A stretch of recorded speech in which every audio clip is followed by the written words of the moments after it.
أعوذ بالله من الشيطان الرجيم بسم الله الرحمن الرحيم الحمد لله رب العالمين الرحمن الرحيم مالك يوم الدين إياك نعبد وإياك نستعين اهدنا الصراط المستقيم صراط الذين أنعمت عليهم غير المغضوب عليهم ولا الضالين آمین۔ کل سورہ فاتحہ کی شروع کی 2 آیتیں ہم نے سمجھنے کی کوشش کی، جن میں اللہ تعالیٰ نے فرمایا کہ تمام تعریفیں اللہ ہی کے لیے ہیں، تمام تعریفیں صرف اللہ کا حق ہیں۔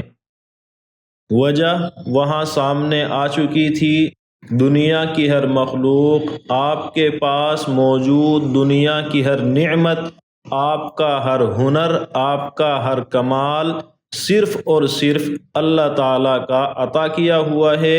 آپ کے اندر اگر کوئی خوبی ہے تو وہ محض اللہ کی رحمت سے ہے۔ تو تمام تعریفیں اللہ کے لیے ہیں، آپ کریں نہ کریں اللہ کے لیے ہیں، کیونکہ خوبیاں اسی نے عطا کی ہیں۔ البتہ جب کسی تعریف کے لائق شخصیت کی آپ تعریف کرتے ہیں تو وہ خوش ہوتا ہے، تو ہم بھی اگر اللہ کی تعریف کریں جو اصل میں تعریف کا حقدار ہے تو اللہ خوش ہوتا ہے۔ تعریف کرنا یہ ایک شکر ادا کرنے کے درجے میں سمجھا جاتا ہے کہ آپ جس کی تعریف کرتے ہیں، اس کی خوبیوں کا اعتراف کرتے ہیں، زبان سے اس کے سامنے کہتے ہیں آپ نے یہ اچھا کیا ہے، آپ ایسے ہیں، تو اس کا مطلب آپ اس کا شکرانہ ادا کرتے ہیں۔ اور اللہ کی تعریف یا اس کا شکر ادا کرنا بندے کے حق میں فائدہ رکھتا ہے، اللہ کا فائدہ کچھ بھی نہیں ہے۔ آپ اللہ کی تعریف کریں گے، اللہ آپ سے خوش ہوگا، یقیناً رحمتیں بڑھیں گی، نعمتیں بڑھیں گی۔ اسی لیے آپ بہت سے وظیفے جب آپ لوگوں سے سنتے ہیں تو اس میں کیا رہتا ہے؟ بہت سوں کے اندر اللہ کی تعریف ہوتی ہے، بہت سوں کے اندر اللہ کی تسبیح ہوتی ہے۔ اور آپ دنیا میں بھی اس کا تجربہ کرتے ہیں، جس شخص کی آپ کو چاپلوسی کرنی ہو، جس شخص سے آپ کو کام نکالنا ہو، آپ اس کی تعریفیں کرتے ہیں، اس کے خاندان کی تعریفیں کرتے ہیں، اس کے کام کی تعریف کرتے ہیں، وغیرہ وغیرہ، آپ کو معلوم ہے۔ غرض یہ کہ تمام تعریفیں اللہ کا حق ہیں اور اسی کے لائق ہیں۔ آپ کر لیں تو بہت اچھا ہے، نہیں کریں تو آپ ہی کا نقصان ہے۔ جو سارے جہانوں کا رب ہے، سارے جہانوں کا رب ہے، یہ بات بھی کل تفصیل کے ساتھ میں آ چکی ہے۔ دنیا کی ہر مخلوق کو اللہ تعالیٰ پالتا ہے۔ آپ نے حضرت سلیمان علیہ السلام کا واقعہ سنا ہوگا کہ جب انہوں نے اللہ سے دعا کی تھی کہ اے اللہ، میں تیری ساری مخلوق کی دعوت کرنا چاہتا ہوں، لیکن جب اس دعوت کے لیے 1 مہینہ یا 2 مہینہ لگاتار کھانا تیار کرایا گیا، اور وہ کھانا جنات نے تیار کرایا، جن کو کام کرنے میں وقت بھی کم لگتا ہے، جن کے پاس گنجائش بھی زیادہ ہے، تو اس کھانے کو کھلانے کا نمبر جب آیا، سلیمان علیہ السلام اللہ سے کہتے ہیں کہ اے اللہ، اپنی مخلوق کو بھیج دے۔ تو اللہ کی طرف سے سوال ہوتا ہے، خشکی کی مخلوق یا سمندر کی؟ سلیمان علیہ السلام کے ذہن میں ہے خشکی کی مخلوق کو میں سب کو جانتا ہوں، شروعات سمندر سے ہونی چاہیے۔ حضرت سلیمان علیہ السلام نے کہا اے اللہ، تو سمندر کی مخلوق کو بھیج۔ اللہ نے ایک مچھلی کو بھیجا، جاؤ اپنی دعوت کھا کے آؤ۔ اس مچھلی نے آنے کے بعد جب منہ کھولا تو جتنا کھانا اتنی مدت میں تیار ہوا تھا، اس امید میں کہ شاید ساری مخلوق کے لیے کافی ہوگا، وہ تنہا ایک لقمے کے اندر وہ مچھلی کھا گئی، اور پھر منہ کھول کر کے کھڑی ہو گئی اس امید میں کہ دوبارہ اتنا ہی کھانا ملے گا۔ سلیمان علیہ السلام پریشان ہوئے کہ اے اللہ، یہ کیا ہے؟ اللہ کی طرف سے اعلان ہوا کہ میں اس طرح کا کھانا اس مچھلی کو 3 نوالے روز دیتا ہوں۔ اب آپ 2 کا انتظام اور کریں۔ حضرت سلیمان علیہ السلام نے اللہ کے سامنے اپنی بے بسی ظاہر کی، اے اللہ، یہ میرے بس کی بات نہیں ہے، یہ تو تیری شان ہے۔ بتانے کا مقصد کہ اللہ تنہا ہے جو ساری مخلوق کی روزی کا انتظام کرتا ہے۔ میں اور آپ چند لوگوں کا انتظام کرنے پر سمجھ لیتے ہیں کہ ہم بہت کچھ ہیں۔ جو اللہ ساری کائنات کا انتظام کرے تو پھر اس اللہ کے بارے میں سوچے کہ اس کی شان کتنی بلند ہے۔ کہنا چاہیے کہ تمام تعریفیں اللہ کے لیے ہیں، جو بے انتہا رحم کرنے والا، بڑا ہی مہربان ہے۔ مالک یوم الدین، وہ بدلے کے دن کا مالک ہے۔ جس دن فیصلہ ہوگا اس دن کا مالک وہ ہے، یعنی اس دن کے سارے فیصلوں پر کنٹرول صرف اللہ کا ہے۔ آپ اللہ کے اس انداز کو دیکھیں، قرآن کریم کے ان الفاظ کو دیکھیں۔ اللہ کہتا کیا ہے؟ بدلے کے دن کا، یعنی وہاں عدالت لگے گی، اچھے برے کے فیصلے ہوں گے۔ جس نے جس پر ظلم کیا ہوگا اور جو مظلوم ہوگا، ان میں سے ایک کو دوسرے کا بدلہ دینا ہوگا۔ اور آپ جانتے ہیں مظلوم اور ظالم کے درمیان میں انصاف کرنے کے لیے جہاں عدالت ہوتی ہے وہاں عدالت کے اختیار قاضی کے پاس ہوتا ہے۔ تو ہمیں کہنا چاہیے کہ اللہ اس دن قاضی ہوگا۔ اللہ کو بھی یہاں الفاظ استعمال کرنے چاہیے تھے کہ وہ بدلے کے دن کا جج ہے۔ اللہ نے نہیں کہا، بلکہ اللہ نے کہا کہ وہ بدلے کے دن کا مالک ہے۔ بتانا کیا ہے کہ جج کسی بھی مقدمے میں فیصلہ کرنے کے لیے اصول کا پابند ہوتا ہے۔ جس کا جتنا حق بنتا ہے اتنا ہی دینا ہے، اس سے زیادہ دے گا تو ظالم ٹھہرے گا، اس سے کم دے گا تو ظالم ٹھہرے گا۔ اللہ بدلے کے دن کا جج نہیں ہے، مالک ہے۔ اور مالک کسی اصول کا پابند نہیں ہوتا ہے، جتنا مناسب سمجھے گا اتنا دے گا۔ یہ اللہ کا وعدہ ہے کہ ظلم کسی پر نہیں کروں گا، حق کسی کا نہیں ماروں گا، لیکن نوازوں گا کتنا اس میں کسی لمٹ کا پابند نہیں ہوں۔ جس کو جتنا چاہوں گا نوازوں گا۔ آپ اپنے آس پاس اس ماحول کو، اپنے آس پاس اس صورتحال کو سمجھنا چاہیں، بہت آسان ہے۔ آپ کا جرم ثابت ہوا ہائی کورٹ کے اندر، آپ کا جرم ثابت ہوا سپریم کورٹ کے اندر، آپ کو دنیا کا ہر قانون مجرم ٹھہرا رہا ہے، ہر جگہ سے آپ کو سزائے موت نافذ ہو چکی ہے، لیکن آپ جاتے ہیں آخر میں ملک کے صدر کے پاس میں، راشٹرپتی کے پاس میں۔ آپ جانتے ہیں وہ سزا جو قانوناً حق ہے، جو واقعتاً ایویڈنس کی بنیاد پر ہے، اس سزا کو روکنے کا اختیار صدر مملکت کے پاس، صدر جمہوریہ جس کو آپ کہتے ہیں، وہ چونکہ اس ملک کے مالک کے درجے میں ہوتا ہے، ایسے ہوتا ہے جیسے پورا ملک اس کی رعایا ہو، رعیت ہو، اور وہ تنہا مالک۔ تو جب عدالت کہہ دے کہ یہ شخص پھانسی کے لائق ہے، اس فیصلے کو رد کرنے کا اختیار صدر جمہوریہ کے پاس ہے، کیونکہ وہ مالک ہے، وہ قانون کا پابند نہیں ہے۔ اسی طرح ہم میں سے ہر شخص مجرم ہو جائے اور پھر مجرم ہونے کے بعد اللہ کہہ دے میں اپنی رحمت سے اس کو معاف کرتا ہوں، یہ اللہ کا اختیار ہے۔ تو یہ آیت ہمیں اللہ کی رحمت سے بڑی امیدیں دلاتی ہیں۔ کتنے بھی بڑے نالائق ہو کر، کتنے بھی بڑے جرائم کرنے کے بعد ایک مرتبہ آؤ تو صحیح اللہ کے دربار میں، اللہ نے ایک آنسو کا قطرہ تمہارا پسند کر لیا، اللہ کو تمہاری ایک ندامت پسند آ گئی، اللہ کہے گا جب سارے معاف، سارے معاف ہیں۔ اللہ نے اسی لیے تو قرآن میں کہا لا تقنطوا من رحمت اللہ، اللہ کی رحمت سے مایوس مت کیوں نہ ہو، ان اللہ یغفر الذنوب جميعا، سارے گناہ معاف کر دیتا ہے، سارے گناہ معاف کر دیتا ہے۔ تو یہ اختیار مالک کے پاس ہوتا ہے۔ اسی طرح ہم اور آپ جب اس آیت میں ایک دوسرے ڈھنگ سے غور کریں تو اور واضح طور پر ایک حقیقت سامنے آتی ہے۔ عدالت کے اندر چلتے ہیں ایویڈنس، عدالت کے اندر چلتے ہیں ثبوت اور دلائل اور گواہ، لیکن صدر مملکت آپ کے ثبوتوں کو نہیں دیکھتا ہے، آپ کے گواہوں کو نہیں دیکھتا ہے، وہاں چلتی ہے سفارش۔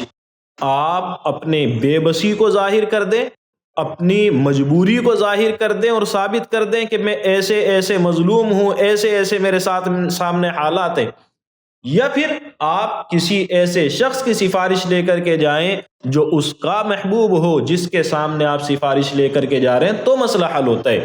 عدالت میں سفارشیں نہیں چلتی ہے، عدالت میں ثبوت چاہیے، لیکن صدر کے پاس میں، مالک کے پاس میں سفارش چاہیے۔ اسی طرح قیامت کے دن اللہ کے یہاں بھی ثبوت نہیں چلیں گے، گواہ تو ہمارے خلاف ہوں گے، ہمارے ہاتھ گواہ ہوں گے، ہمارے پیر گواہ ہوں گے، ہمارا بدن گواہ ہوگا، ہماری یہ زمینیں گواہ ہوں گی، جہاں جہاں ہم نے گناہ کیے ہوں گے وہ ساری چیزیں ہمارے خلاف گواہی دے رہی ہوں گی۔ قرآن کریم نے 4 گواہ خاص طور سے ذکر کیے ہیں جن کو ہم انشاءاللہ کبھی کسی موقع پر ذکر کریں گے، لیکن ان سب گواہوں کو اللہ کہے گا یہ تو تمہارے خلاف ہے، لیکن میں مالک، میرے پاس میں آئے ہو، کوئی سفارشی ہے تو لاؤ۔ کون سفارشی ہوگا؟ انبیاء ہوں گے۔ ایک روایت میں اللہ کے رسول صلی اللہ علیہ وسلم نے 3 قسم کے سفارشیوں کو ذکر کیا۔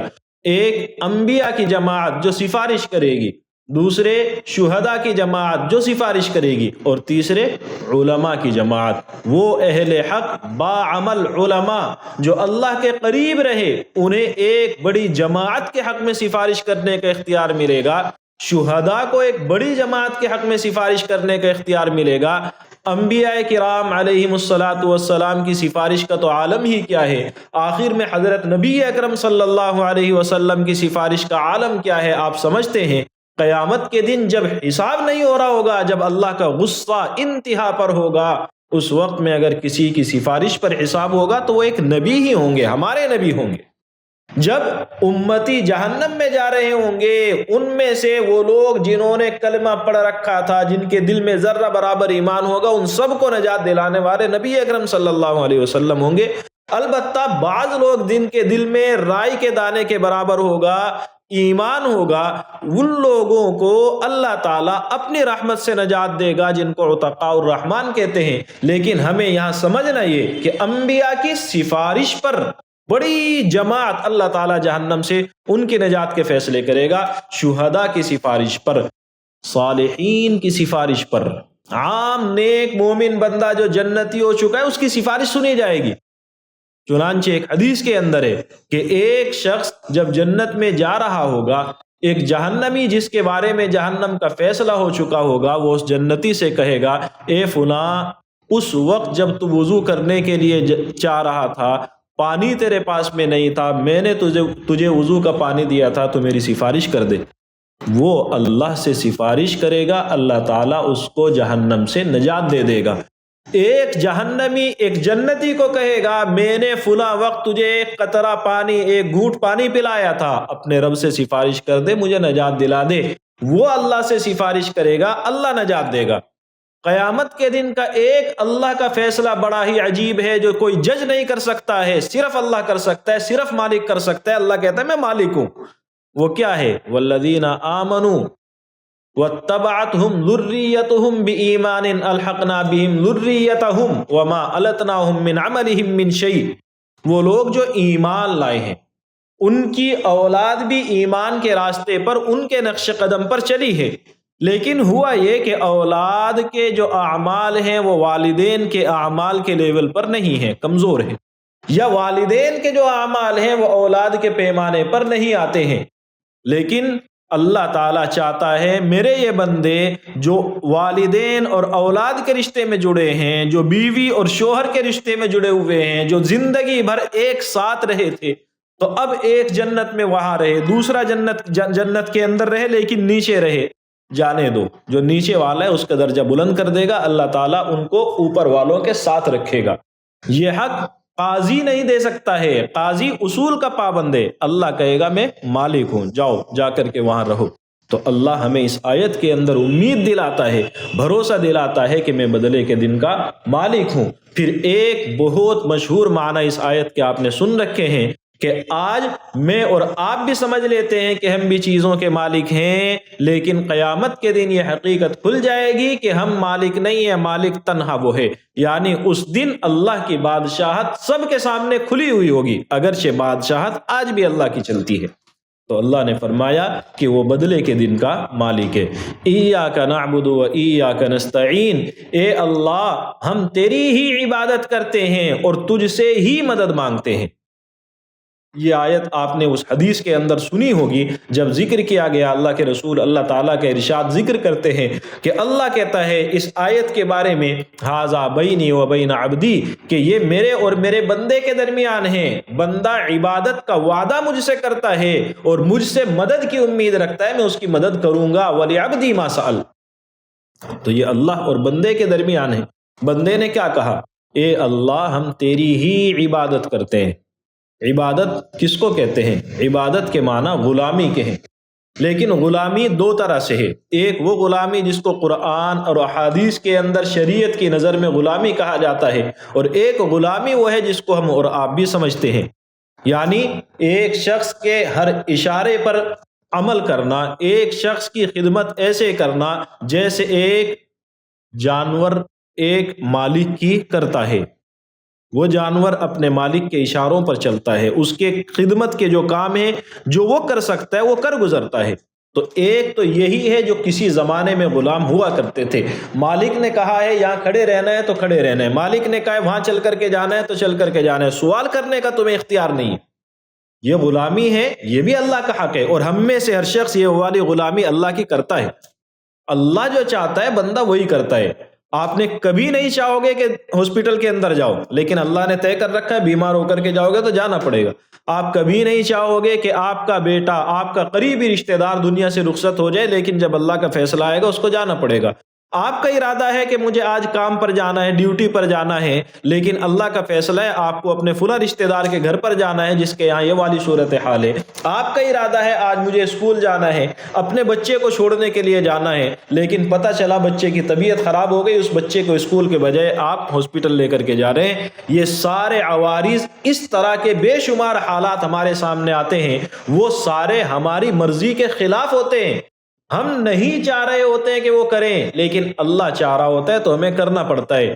تو یہ بات ہماری آنکھیں کھولنے کے لیے کافی ہے کہ ہم میں سے ہر شخص غلام ہے، اللہ کے حکم پر چلنے کا پابند ہے اور چلتا ہے، لیکن اللہ ہم سے یہ والی غلامی کی بنیاد پر ہمارے حق میں فیصلے نہیں کرے گا کہ تم جنتی ہو یا جہنمی ہو، بلکہ فیصلے جس غلامی پر ہوں گے اس کو ہم عبادت کہتے ہیں، اور وہ غلامی یا وہ عبادت تین طرح سے ہوتی ہے۔ وہ تین طرح کیا ہیں، وہ تین عمل کیا ہیں؟ تو سب سے پہلے آپ کو اپنے ذہن میں ایک عقیدہ بنا لینا کہ یہ ذات، یہ شخصیت مجھے اسی حالت میں رہتے ہوئے نفع پہنچا سکتی ہے، نقصان پہنچا سکتی ہے، بغیر کسی سبب کو اختیار کیے ہوئے، بغیر ہاتھ پیر چلائے ہوئے، بغیر زبان کو چلائے ہوئے۔ یہ ذات میرے لیے نفع نقصان پر قدرت رکھتی ہے اور بغیر کسی سبب کو اختیار کیے ہوئے، یہ عقیدہ بنا لینا۔ جب یہ عقیدہ بنا لیا تو اب آپ تین کاموں میں سے کوئی بھی کام کریں گے تو وہ عبادت ہے۔ وہ تین کام کیا ہے؟ تعریف کرنا کسی کی اس عقیدے کے ساتھ میں کہ یہ مجھے نفع نقصان پہنچا سکتا ہے۔ آپ ہمیشہ دیکھتے ہیں بہت سارے لوگ ایسے ہوتے ہیں جو آپ کی تعریفیں کرتے ہیں، آپ ان کی تعریفیں کرتے ہیں۔ آپ گئے اپنے گھر پر، والد صاحب سے ملاقات ہوئی، ملاقات کے اندر آپ نے دیکھا کہ ان کی ہمت ٹوٹی ہوئی ہے، آپ بیٹھے اور بیٹھ کر کے آپ نے ان کو سمجھایا، ابا آپ کیوں پریشان ہیں؟ انہوں نے بتایا آپ کے فیوچر کے لیے پریشان ہوں۔ اب آپ ان کی تعریف کرتے ہیں جو ان کا حق ہے۔ آپ نے ہمیں اتنا بڑا کیا ہے، آپ نے ہمارے روزی روٹی کا انتظام کیا، تعلیم تربیت کا انتظام کیا، ہمارے لیے بہترین مستقبل کے جو جو اسباب آپ فراہم کر سکتے تھے وہ سب آپ نے کیے۔ آپ نے اپنے بہترین تعلقات جو زندگی بھر میں بنائے تھے ان سب تعلقات سے ہمیں جوڑ دیا۔ آپ نے زندگی بھر جتنا کمایا تھا وہ سارا کا سارا ہمیں دے دیا۔ آپ نے اپنی دنیا بھر کے جو راحت اور سکون آپ کو مل سکتے تھے وہ سب قربان کیے ہمارے بہتر کے لیے، ہماری مستقبل کی فکر میں۔ آپ نے کیا ہے ہمارے لیے۔ آپ نے اپنی راتوں کی نیند قربان کی ہے ہمارے لیے۔ آپ نے جو جو بہتری بھلائی اپنے لیے جمع کی تھی، جس دن سے ہم پیدا ہوئے ہیں وہ ساری بھلائی اور وہ سارے خیر ہمارے نام کر دیے۔ آپ اپنے والدین کے احسانات کو سوچتے جائیں، گنتے جائیں، بے شمار ہیں، لیکن آپ ان میں سے چند ایک کو بیان کر دیتے ہیں۔ ان میں سے ایک چھوٹا سا احسان ہے، اگر کسی کے اندر احساس ہو۔ آج کی دنیا وہ ہے کہ کوئی بھی شخص آپ کو اپنے نفع والا تعلق نہیں بتائے گا۔ جس شخص سے اس کو کہیں سے پروفٹ ہو، جہاں سے اس کو کوئی نفع ملتا ہو، جہاں سے اس کو کوئی مالی اعتبار سے یا سیاسی اعتبار سے کسی فائدے کی امید ہو، وہ شخص وہاں آپ کو لے کر کے نہیں جاتا ہے، ایرے غیرے ادھر ادھر کے تعلقات میں آپ کو لگائے رکھے گا۔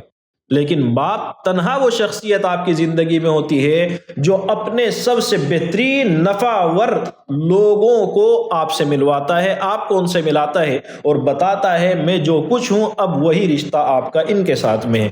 اور آپ جانتے ہیں کسی ایک اچھے تعلق کو بنانے میں سالوں لگتے ہیں، تو یہ ایک چھوٹی سی چیز ہے جس کو آپ شمار بھی نہیں کرتے ہیں، وہ آپ کے والدین اپنے فخر کے طور پر، اپنی خوشی کے طور پر آپ کو دیتے ہیں۔ اس کے علاوہ اتنے احسانات والدین کے ہیں۔ آپ نے دیکھا کہ والد صاحب کی ہمت ٹوٹی ہے، آپ نے ان کو بیان کیا، اور بیان کرنے کے وقت میں آپ بھی مطمئن ہیں، وہ بھی مطمئن ہیں، لیکن یہ بیان کرنا آپ بھی جانتے ہیں کہ شرک نہیں ہے۔ کیوں شرک نہیں ہے؟ آپ کو پتا ہے کہ ابا میرے نفع نقصان کے مالک ہیں، لیکن وہ نفع نقصان کبھی پیسے کی شکل میں ہوگا، کبھی سفارش کی شکل میں ہوگا، کبھی کوئی جسمانی طور پر آپ کی مدد کی شکل میں ہوگا، یعنی وہ جو بھی نفع ہوگا، یا اگر آپ کو تھپڑ کی شکل میں، ڈنڈے کی شکل میں نقصان ہو رہا ہے تو وہ سارے نفع اور سارے نقصانات ایسے ہیں کہ ان کے اسباب ہمیں معلوم ہیں۔ تو یہ تعریف تو ہے لیکن عبادت نہیں ہے۔ دوسری طرف آپ گئے کسی بھی بزرگ کے یہاں، کسی بھی مزار پر جا کر کے بیٹھے ہیں، آپ تو ایسے ہیں، آپ تو ویسے ہیں، اس وقت آپ کے ذہن میں یہ صورتحال چل رہی ہوتی ہے کہ میری بگڑی یہیں سے بنے گی، تو یہی تعظیم عبادت بن جاتی ہے۔ اور آپ جانتے ہیں اللہ ہماری مدد کرتا ہے، اس کو کسی سبب کی ضرورت نہیں ہے، تو یہ تعریف بھی ہے اور عبادت بھی ہے۔ فرق کیا ہوا؟ وہ جو قبر والا تھا، وہ جو بھی کوئی آپ کا بڑا تھا جس کی تعریف کرنے کے لیے آپ وہاں پر بیٹھے تھے، اس تعریف میں آپ نے اسباب کے بغیر اس کو نفع نقصان کا مالک سمجھا اور اب اس کی تعریف کی، تو وہ عبادت، اور یہ بھی عبادت، لیکن وہ عبادت کا حقدار نہیں، اور اللہ عبادت کا حقدار ہے، یعنی یہ والی تعریف اللہ کا حق ہے تو آپ نے حق ادا کیا، اور اس کی تعریف یہ آپ نے اللہ کا حق لے کر کے اس کو دے دیا تو اللہ کے حق میں کٹوتی کی، تو یہ والی چیز ہو گئی ظلم۔ اسی طرح آپ دوسری راستے پر چلیں، آپ نے تعریف کے بجائے تعظیم کی ہے، آپ گئے اور جا کر کے کھڑے ہو گئے ہاتھ باندھ کر کے، لیکن اس ہاتھ باندھنے میں یہ چیز ہے کہ یہ میرا بڑا ہے، اس کا احترام، اس کی عزت کرنا میرے لیے ضروری ہے، شریعت بھی اس کو پسند کرتی ہے، سماج بھی اس کو پسند کرتا ہے، یہ کہیں بھی ذہن میں نہیں ہے کہ مجھے نفع نقصان پہنچا سکتا ہے، تو یہ تعظیم عبادت نہیں ہے۔ لیکن وہی آپ گئے، آپ نے جا کر کے اس کے ہاتھوں کو چوما یا کسی بھی چیز کو چوما، یا آپ نے کوئی ایسی حرکت کی جو تعظیم کے لیے کی جاتی ہے، اور ذہن میں یہ ہے کہ یہ میرے روزگار یہ کرنے سے بن جائے گا، کیا مطلب ہوا؟ آپ نے تعظیم کی اور تعظیم کے اندر نفع نقصان کا اختیار اس کو دے دیا، تو اب یہی چیز عبادت بن گئی۔ اسی طریقے سے دعا کرنا، مانگنا، جب آپ کسی سے مانگتے ہیں ہاتھ پھیلا کر کے تو یہ دعا بہترین عبادت ہے۔ اللہ کے رسول صلی اللہ علیہ وسلم کہتے ہیں الدعاء مخ العبادہ، عبادت کا مغز ہے، اور ایک موقع پر آپ کہتے ہیں الدعاء هو العبادہ، دعا ہی تو عبادت ہے، یعنی اصل عبادت یہ ہے، کیونکہ عبادت کے اندر بندہ یہ کہتا ہے اے اللہ میں عاجز ہوں، بے بس ہوں، حقیر ہوں، ذلیل ہوں، اور تو میرے اوپر سب کچھ ہے، تو ہی میرے اوپر حاکم ہے اور تو ہر چیز کا مالک ہے۔ جب یہ دونوں چیزیں بندے کے ذہن میں آ گئی، اپنی تحقیر اور اللہ تعالیٰ کی تعظیم، یہی عبادت ہے۔ اور اس سے زیادہ تحقیر کیا ہوگی کہ آپ بھیک مانگنے کے لیے بیٹھ گئے ہیں۔ جب آپ بھیک مانگنے کے لیے بیٹھ گئے تو اپنی عاجزی آپ نے ظاہر کر دی، اور جس سے مانگنے کے لیے بیٹھے آپ نے اس کی عظمت جو آپ کے دل کے اندر ہے اس کو ظاہر کر دیا، تو یہی تو عبادت ہے۔ اسی لیے اللہ کے رسول کہتے ہیں عبادت کا مغز یہ ہے، کیونکہ بندے کی انتہا ہو جاتی ہے جب وہ ہاتھ پھیلانے کے لیے بیٹھتا ہے، اس کی تحقیر کی، اس کی اپنے آپ کو چھوٹا ظاہر کرنے کی آخری حد وہ ہے۔ تو اللہ کے رسول یہ کہتے ہیں کہ دعا ہی عبادت ہے۔ تو یہ تین چیزیں، ایک تعظیم، ایک تعریف اور ایک دعا، جب یہ تینوں میں سے کوئی کام آپ کریں اور یہ سوچ کر کے کریں میں نے یہاں پر سجدہ کیا ہے میرا گھر کا کاروبار بن جائے گا، یہ آپ کو بھی معلوم ہے کہ جس کے سامنے کر رہے ہو وہ قبر میں سے اٹھ کر کے آگے تمہارا کام بنانے والا نہیں ہے۔ یہ آپ کے بھی ذہن میں ہے کہ جس کے سامنے ہاتھ پیر چوم رہے ہو اس کی پھونک سے تمہارا بیڑا پار ہو جائے گا، ایسا نہیں ہے، اللہ کی رحمت ہوگی تو ہوگا۔ جب آپ کے ذہن میں یہ چیزیں آئیں تو آپ نے اللہ کا حق دوسرے کو دینے کی کوشش کی، اور دوسرے کو کسی کا حق بھی دینا یہ ظلم ہے، اور اللہ کا حق بندے پر سب سے بڑا حق ہے، تو سب سے بڑا ظلم بھی یہی ہے کہ آپ اس حق کو کسی دوسرے کو دیں۔ اسی لیے قرآن کہتا ہے ان الشرک لظلم عظیم، تو بندے کے اوپر حق سب سے بڑا اللہ کا، اور اس سب سے بڑے حق کو جب کسی بھی شخص کو آپ دیتے ہیں تو آپ نے کیا کیا ہے؟ سب سے بڑے حق میں کٹوتی، تو یہ سب سے بڑا ظلم ہے۔ خیر، بات کو مختصر کریں اور آسان الفاظ میں سمجھ لیں کہ عبادت میں یہ تینوں چیزیں ہیں۔ اب ہم اللہ کو کہتے ہیں ایاک نعبد، اے اللہ ہم تیری ہی عبادت کرتے ہیں، تیرے علاوہ نہ کسی کے سامنے سجدہ کرتے ہیں، تیری جیسی تعظیم کسی دوسرے کی نہیں کرتے ہیں، جس ارادے اور جس نیت سے ہم تیری تعریف کرتے ہیں اس نیت سے ہم کسی دوسرے کی تعریف نہیں کرتے ہیں۔